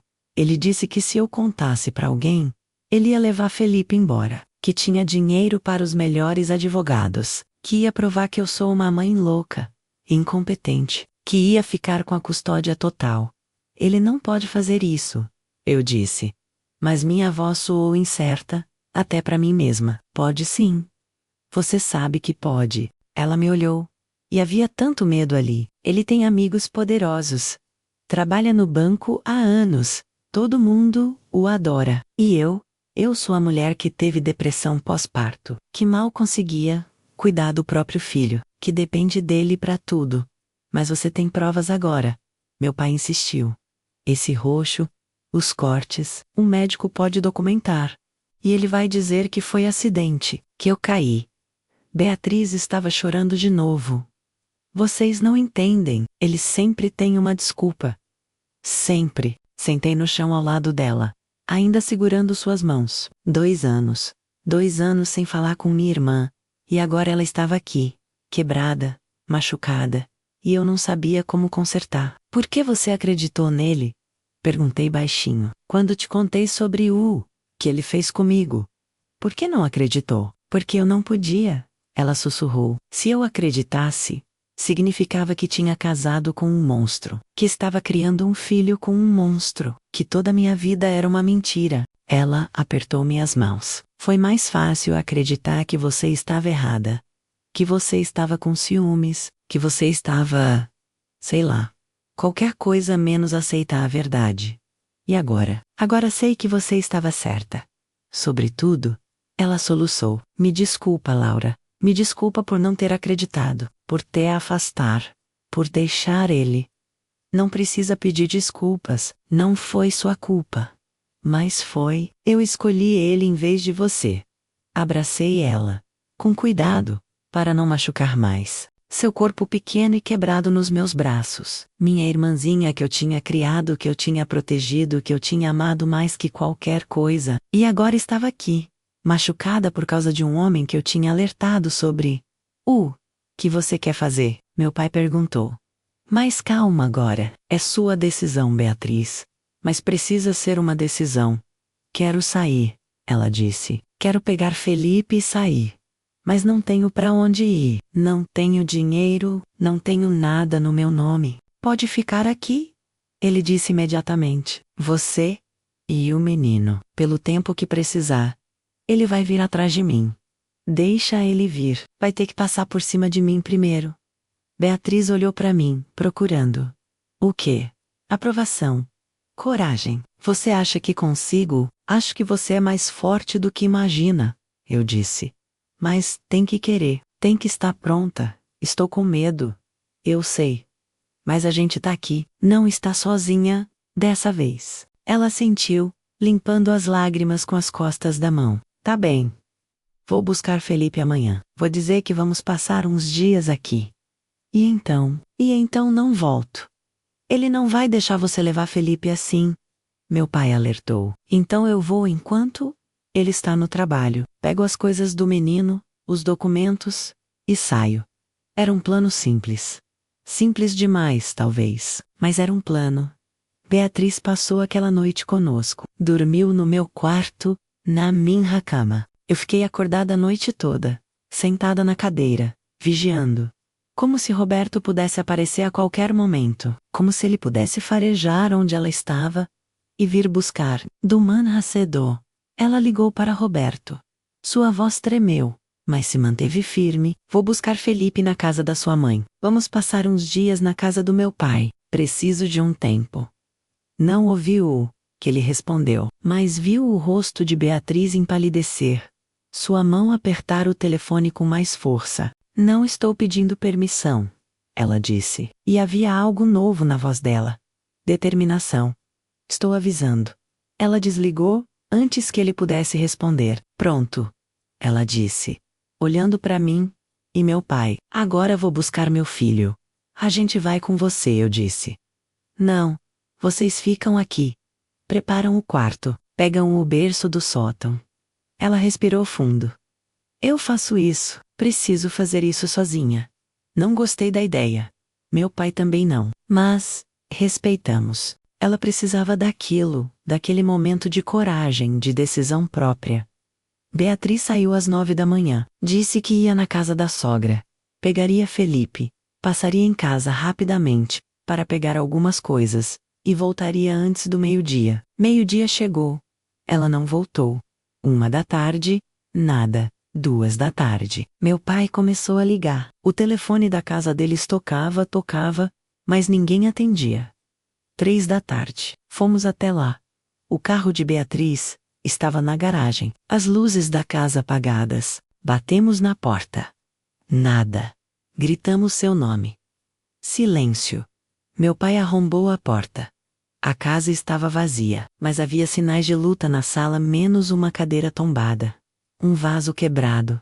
Marcas na parede como se alguém tivesse sido empurrado contra ela. E sangue. Não muito, mas o suficiente. Gotas no chão. Uma mancha na parede. Beatriz. Gritei, correndo pelos cômodos. Sala, cozinha, quartos, banheiro. Vazia. Toda vazia. Voltamos para a sala. Meu pai estava pálido. O telefone na mão. Vou ligar para a polícia. Espera. Apontei para a mesa de centro. Tinha um bilhete escrito com a letra apressada de Roberto. Levei minha família para um lugar seguro, longe de quem quer nos destruir. Não procurem. Minhas pernas fraquejaram. Senti no sofá, o bilhete tremendo na minha mão. Ele tinha levado ela. Tinha levado Felipe, e eu não fazia ideia de onde eles estavam. A polícia veio. 2 oficiais que pareciam entediados até verem o sangue na parede. Então ficaram mais atentos, fazendo perguntas, anotando coisas em cadernetas pequenas. Quando foi a última vez que viram Beatriz Ferreira? Hoje de manhã. Meu pai respondeu. Ela saiu daqui às 9 para buscar o filho. E o marido, Roberto, trabalha no banco. Achamos que ele a pegou. Achamos. O policial mais velho me olhou. Ou sabemos. Ele deixou um bilhete. Mostrei o papel. E ela estava fugindo dele.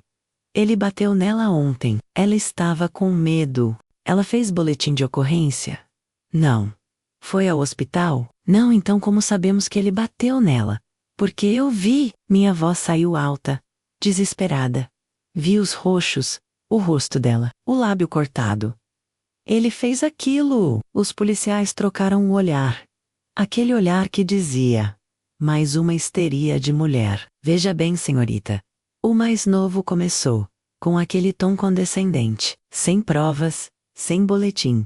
Isso é a palavra dela contra dele. E tecnicamente ele é o marido. Tem direito de estar com a esposa e o filho.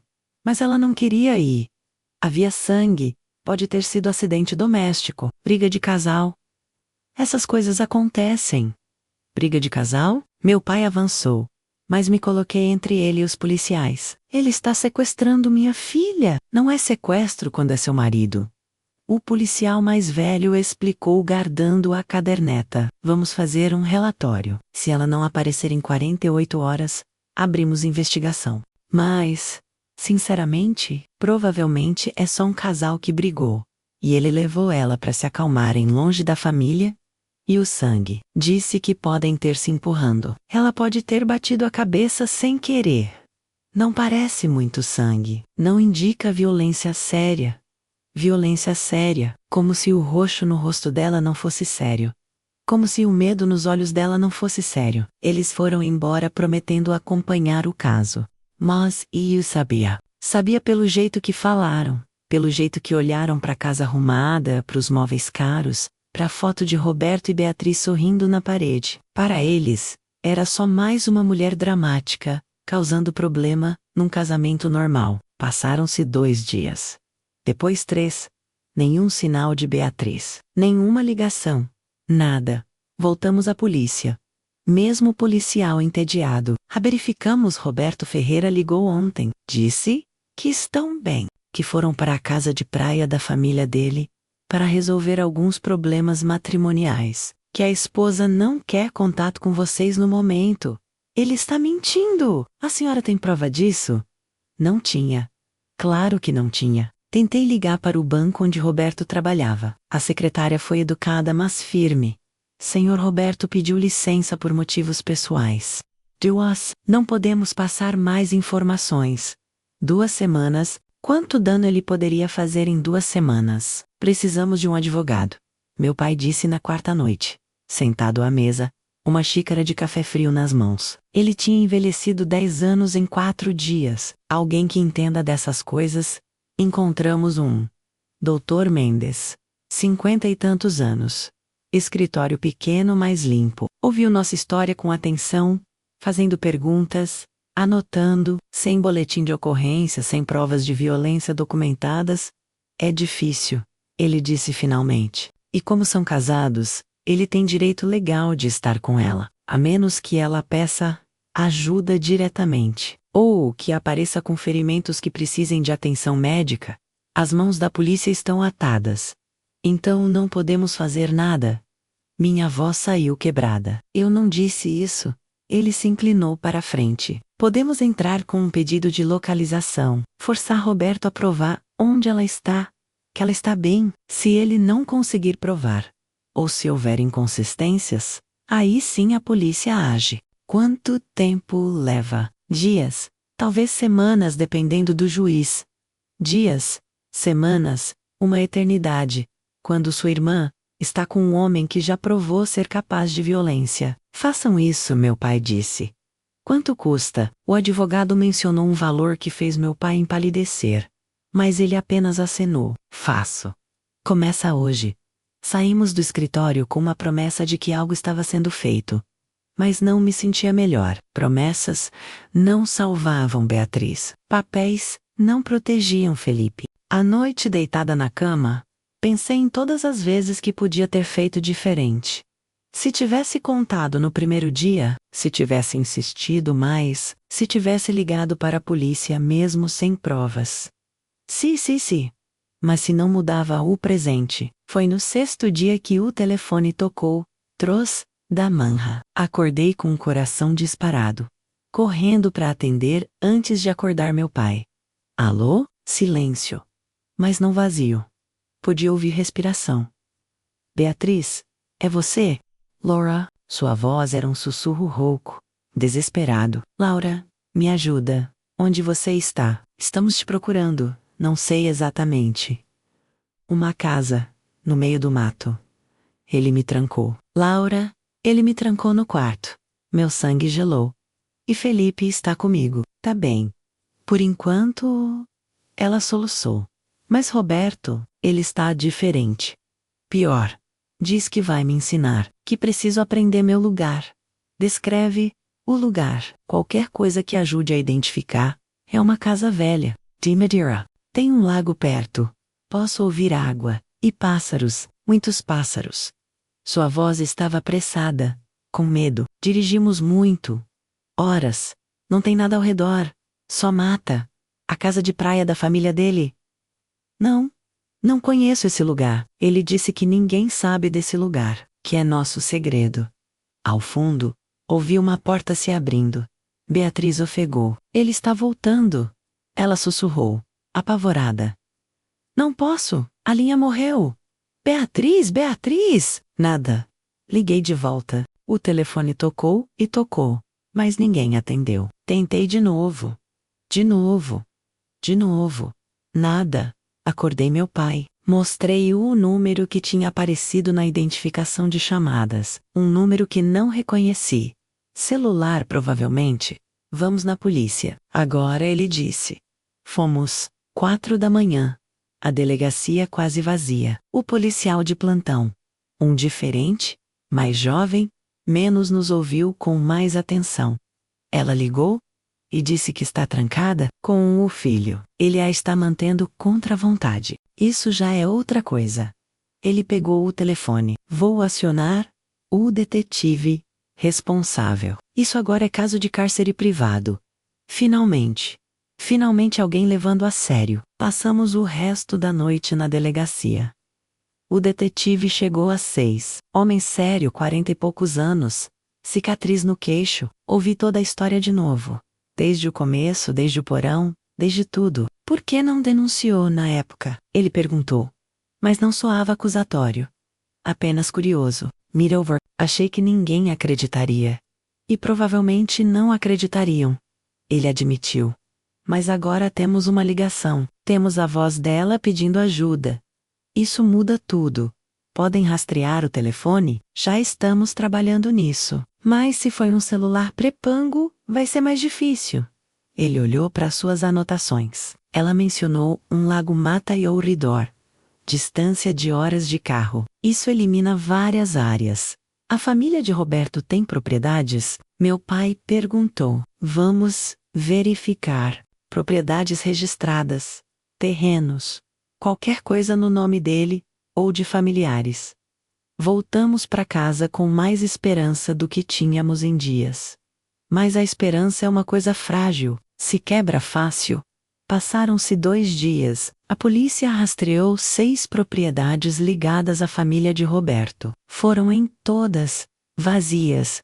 O telefone que Beatriz usou para ligar, pré-pago, comprado com dinheiro, desligado desde aquela noite. Ele é esperto, o detetive admitiu. Provavelmente destruiu o chip depois da ligação.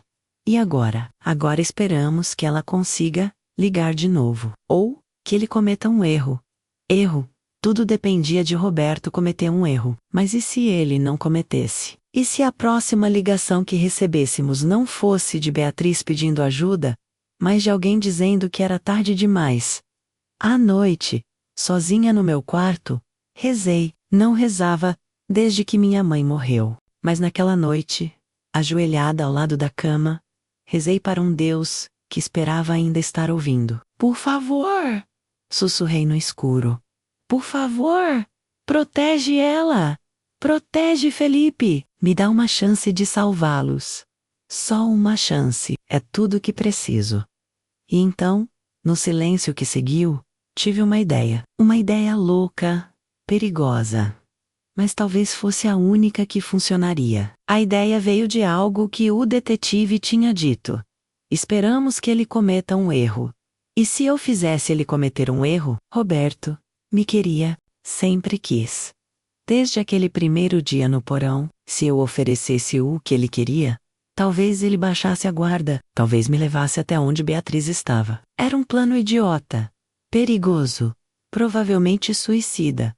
Mas era um plano. Contei para meu pai na manhã seguinte. Ele ouviu em silêncio, o rosto ficando cada vez mais tenso. Não. Ele disse quando terminei. Absolutamente não, pai. Você quer se oferecer como isca para um homem violento? Quer ir sozinha, sem proteção, para onde quer que ele esteja escondido. Ele bateu na mesa. Não vou perder você também. Não vai me perder. Vou usar um gravador. Vou fazer ele confessar onde ela está. A polícia vai estar de prontidão. E se ele te machucar antes da polícia chegar? É um risco que preciso correr. Não precisa não. Ele estava gritando agora. A polícia vai encontrá-la. Vai demorar. Mas vão. E se for tarde demais? Minha voz também subiu. E se quando encontrarem, ela já estiver morta? Ou pior, e se ele fizer algo com Felipe? O silêncio que seguiu foi pesado. Eu não aguento ficar aqui esperando. Eu continuei, mais calma. Preciso fazer algo. E isso é a única coisa que posso fazer. Meu pai passou a mão no rosto, parecendo ter envelhecido mais 10 anos. Sua mãe me mataria se soubesse que deixei você fazer isso. Mamãe entenderia. Ela faria o mesmo pela irmã dela. Ele me olhou por um longo tempo. Então assentiu. Derrotado. Fala com o detetive. Se ele concordar, se tiver um plano de segurança, eu deixo. Mas se ele disser não, você obedece. Fui na delegacia naquela tarde. O detetive Silva ouviu minha proposta com uma expressão indecifrada. É arriscado, ele disse finalmente. Eu sei. Muito arriscado. Ele pode te machucar, pode te matar, ou pode me levar até minha irmã. Ele tamboreou os dedos na mesa, pensando, precisaria usar um gravador. Algo pequeno que ele não perceba? Pode conseguir? Posso? E teria que ter uma equipe de prontidão para seguir você, à distância, para ele não notar, mas perto o suficiente para intervir se necessário. Concordo com tudo. E como vai fazer ele te encontrar? Ele está escondido, não vai simplesmente aparecer porque você quer. Boa pergunta. Como fazer Roberto me encontrar? Deixe um recado no banco, dizendo que quero falar com ele, que tenho uma proposta. Ele vai desconfiar. Vai, mas também vai estar curioso. Respirei fundo. Ele me quer há anos. Sei o oferecer. Ele não vai resistir. O detetive me estudou. Você entende que vai ter que ser convincente, que ele precisa acreditar, que você realmente quer estar com ele? Meu estômago revirou só de pensar. Entendo. E se ele pedir coisas antes de te levar até sua irmã, você precisa estar preparada para ir até certo ponto. Até que ponto? Até onde conseguir aguentar, sem se colocar em perigo real. Ele se inclinou. Mas Laura, se em qualquer momento você sentir que está perdendo o controle, que ele está indo longe demais, você diz a palavra de segurança, e a gente invade. Não importa se já conseguiu a confissão ou não. Sua vida vem primeiro. Qual seria a palavra? Você escolhe. Algo natural que pode usar numa conversa normal, mas que não seria suspeito. Pensei. Socorro é muito óbvio. Ajuda também. Que tal algo sobre sua mãe? Um nome, uma memória. Margarida, eu disse, era a flor favorita dela. Posso encaixar numa frase natural. Perfeito, você diz Margarida em qualquer contexto. E entramos imediatamente. Passamos o resto da tarde planejando. Ele me mostrou o gravador menos minúsculo, do tamanho de um botão, que seria costurado dentro da minha blusa, tão pequeno que era quase invisível, mas captava áudio num raio de 3 metros. Você precisa fazer ele falar? Silva instruiu. Fazer perguntas. Onde está Beatriz? O que você fez com ela? Por que a trancou? Quanto mais ele falar, mais material temos. E se ele não falar? Se só quiser me tocar? Então você distrai, faz promessas, me leva até ela primeiro. Quero ter certeza que está bem. Use o fato de ser irmã dela. Ele sabe que você se importa. Use isso. Fui embora com um gravador e um plano para o dia seguinte. Dormi mal aquela noite. Pesadelos onde Roberto me pegava, me machucava, e ninguém vinha me salvar. De manhã, vesti minha melhor roupa, nada provocante, mas arrumada. Maquiagem leve, cabelo solto. Precisava parecer que tinha feito um esforço, mas não demais. Fui até o banco onde Roberto trabalhava. A mesma secretária de antes. Pedi para deixar um recado. Diga a Roberto que Laura precisa falar com ele urgente sobre Beatriz.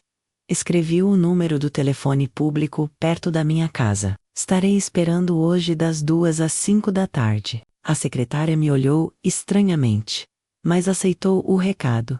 Voltei para casa. Silva e sua equipe já estavam posicionados.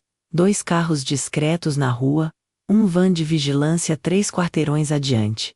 Checaram o gravador, funcionando perfeitamente. Lembra? Silva disse antes de se afastar. Palavra de segurança. Margarida.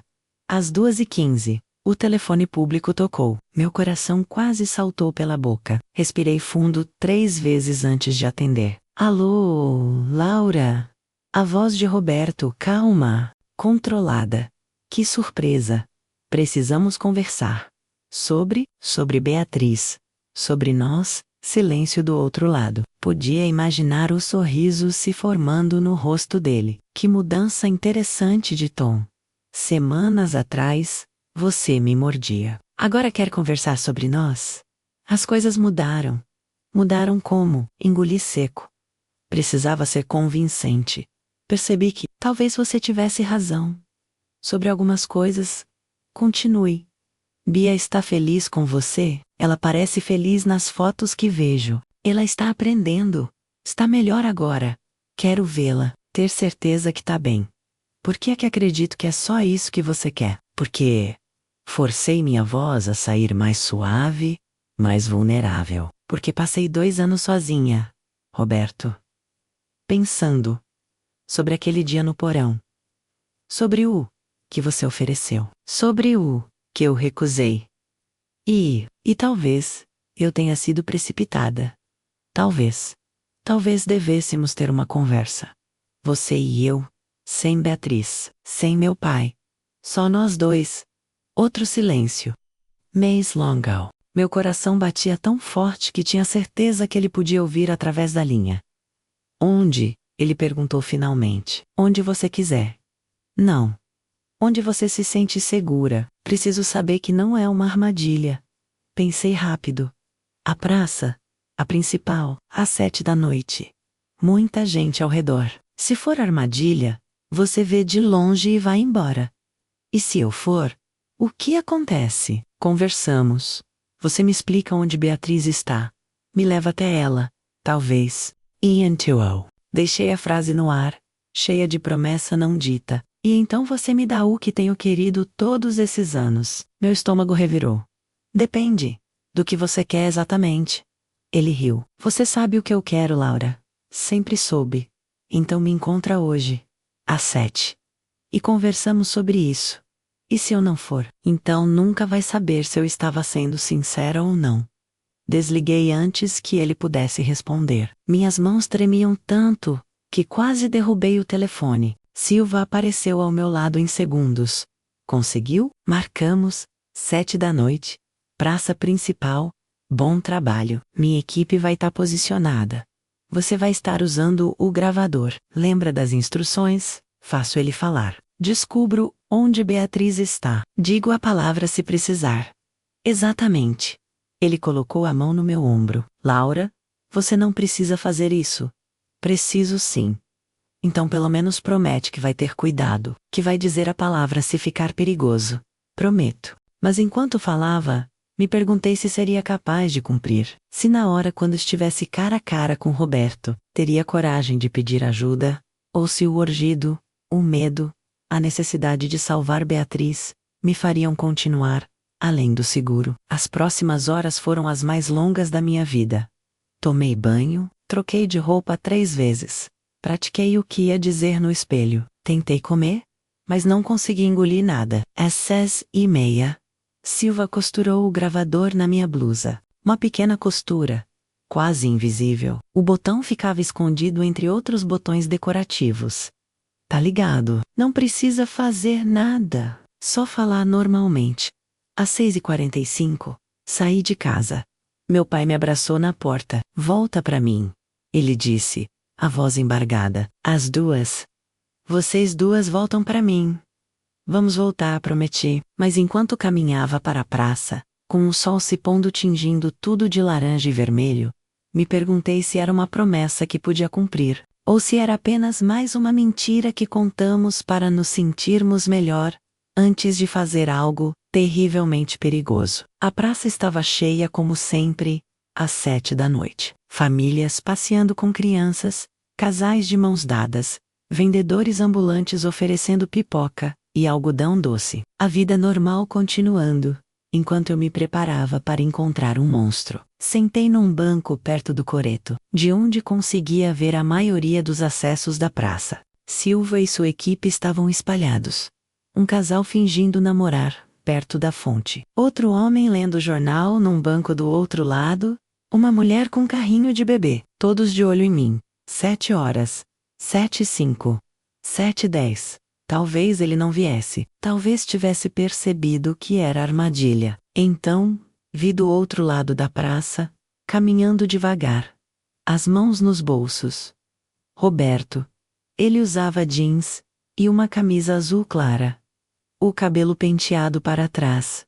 Parecia um homem normal, alguém voltando do trabalho, aproveitando a noite agradável. Ninguém olhando para ele veria o monstro que eu sabia que existia por baixo. Ele se aproximou, parando a uns 3 metros de distância, me avaliando, procurando sinais de armadilha. Laura?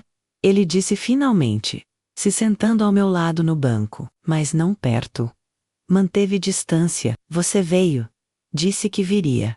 Disse muitas coisas ao longo dos anos, nem todas verdadeiras. Desta vez é diferente. É mesmo. Ele se virou para me olhar. Por que agora? Por que depois de tudo isso, você de repente quer conversar? Tinha ensaiado essa parte. Porque percebi que estava sozinha. Que sempre estive sozinha. E você? Respirei fundo, forçando as palavras. Você sempre me viu. Desde o começo. Vi mesmo. Ele sorriu. Vi a mulher que você escondia. A que fingia ser santa. Certinha. Mas que no fundo queria algo mais. Talvez você estivesse certo. Talvez. El Rio. Laura. Não precisa fingir comigo. Se está aqui, é porque quer algo. Então diz logo. Quer ver sua irmã? Quer ter certeza que ela está bem? Sim. E em troca, ele se aproximou um pouco. O que você oferece? Esta era a parte perigosa, a parte onde eu tinha que ser convincente, o suficiente para ele acreditar, mas não tão convincente que ele tentasse algo ali mesmo. Uma conversa honesta, eu disse, sem brigas, sem acusações. Só honestidade sobre o que realmente queremos. Eu já sei o que quero. Eu sei. Mas talvez eu também queira algo agora. Seus olhos brilharam. Tá dizendo que me quer? Estou dizendo que quero entender. Por que eu? Por que não ficou só com Beatriz e foi feliz? Porque Beatriz é. Ele procurou a palavra. Previsível. Bonita, sim. Uma boa mãe, quando não está tendo crises. mas previsível. Você, por outro lado, ele se aproximou mais, sua mão indo para meu joelho. Tive que me forçar a não me afastar. Você é desafio. E eu sempre gostei de um bom desafio. Precisava fazer e falar sobre Beatriz. Sobre onde ela estava. Ela sabe? Perguntei. Beatriz sabe como você se sente em relação a mim? Suspeita. Sempre suspeitou. Por que acha que ficou tão brava quando você contou sobre o porão? Não era só porque não acreditava. Era porque uma parte dela sabia que era verdade. E isso a matava. Onde ela está agora? Em algum lugar seguro. Mas onde exatamente? Você disse que a levou para ensinar uma lição. Ela aprendeu. Ele riu. Está aprendendo. É teimosa. Igual você. Mas está melhorando. Mais obediente. Mais quieta. Meu sangue gelou. O que você fez com ela? Nada que ela não merecesse. Sua mão subiu do meu joelho para minha coxa. Mas não quero falar sobre Beatriz agora. Quero falar sobre nós. Me leva até ela primeiro. Deixa eu ver que tá bem. Depois, engole seco. Depois a gente conversa sobre nós. Não, ele apertou minha coxa. Doeu. Primeiro você prova que é sério, que não é só mais uma mentira para me fazer baixar a guarda. Como? Me beija. Meu estômago revirou. Aqui. Na frente de todo mundo. Aqui. Agora. Prova que me quer. Olhei ao redor. As famílias, as crianças. Silva disfarçado 20 metros adiante. Todos os olhos que não sabiam do horror acontecendo naquele banco. Aparentemente inocente. Não posso, eu disse. Não assim, não em público. Então, vem comigo. Para algum lugar mais privado? Para onde? Meu carro está ali. Ele apontou para o estacionamento na lateral da praça. Entramos, dirigimos até um lugar tranquilo, e então você me prova. Depois, se eu gostar do que vejo, te levo até Beatriz. Era o momento. Ir com ele significava potencialmente descobrir onde Beatriz estava, mas também significava ficar sozinha com ele. Longe da multidão. Da segurança. Tá bem. Eu disse. A voz mal saindo. Vou com você.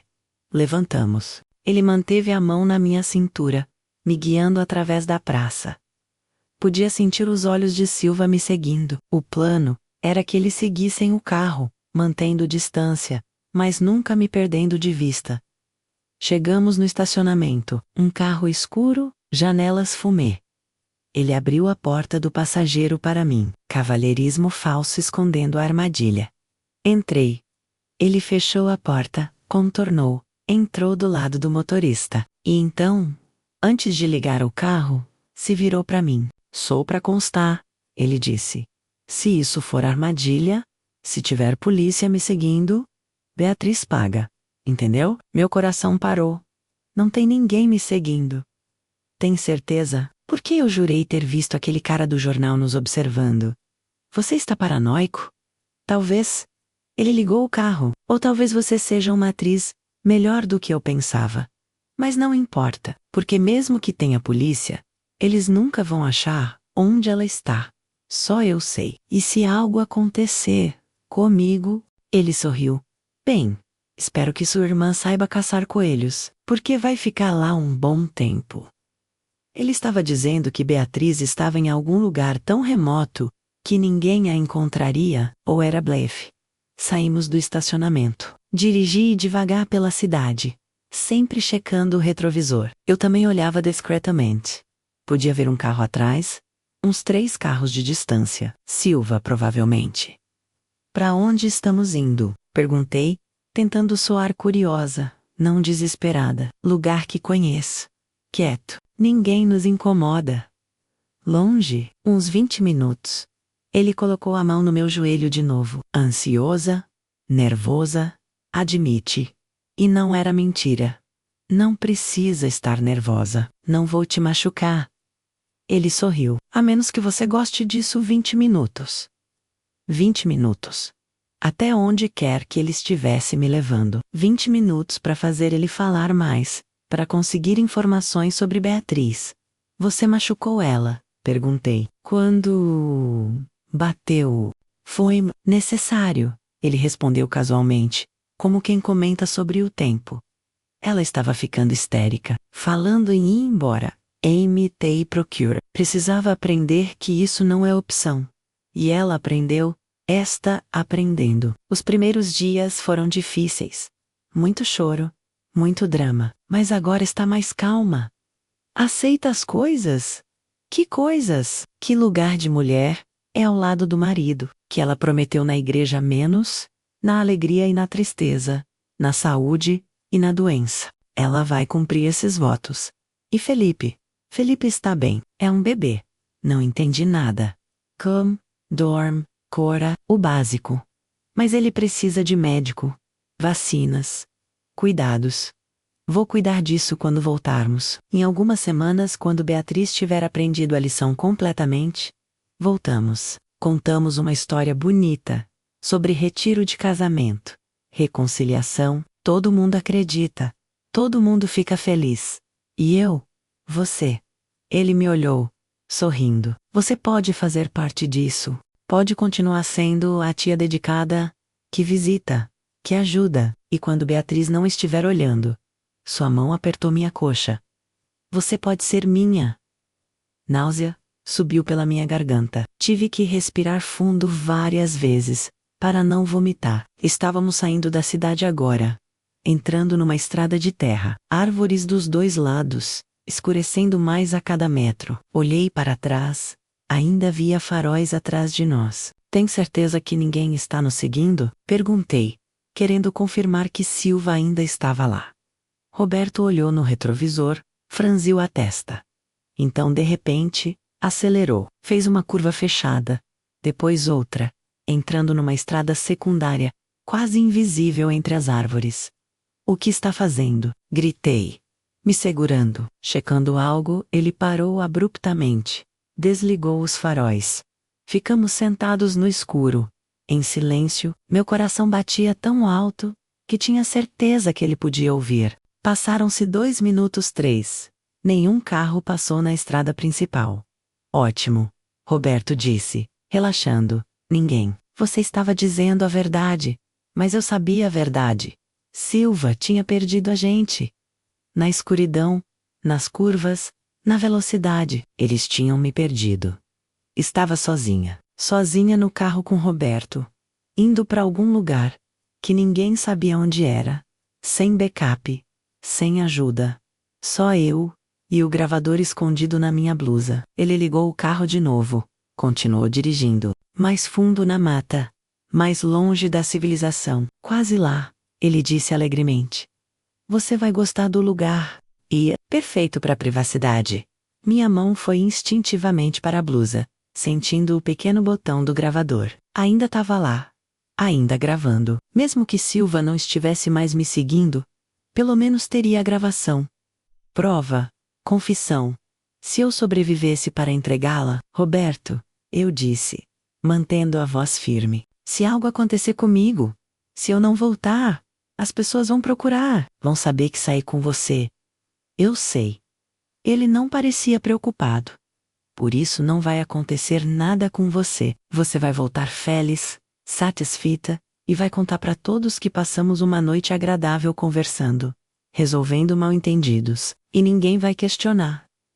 E Beatriz? Beatriz não vai saber de nada por que o contaria, porque ela é minha irmã. Exatamente. Por isso você vai protegê-la. Não vai contar. Não vai destruir o que resta do casamento dela. Vai guardar nosso segredo.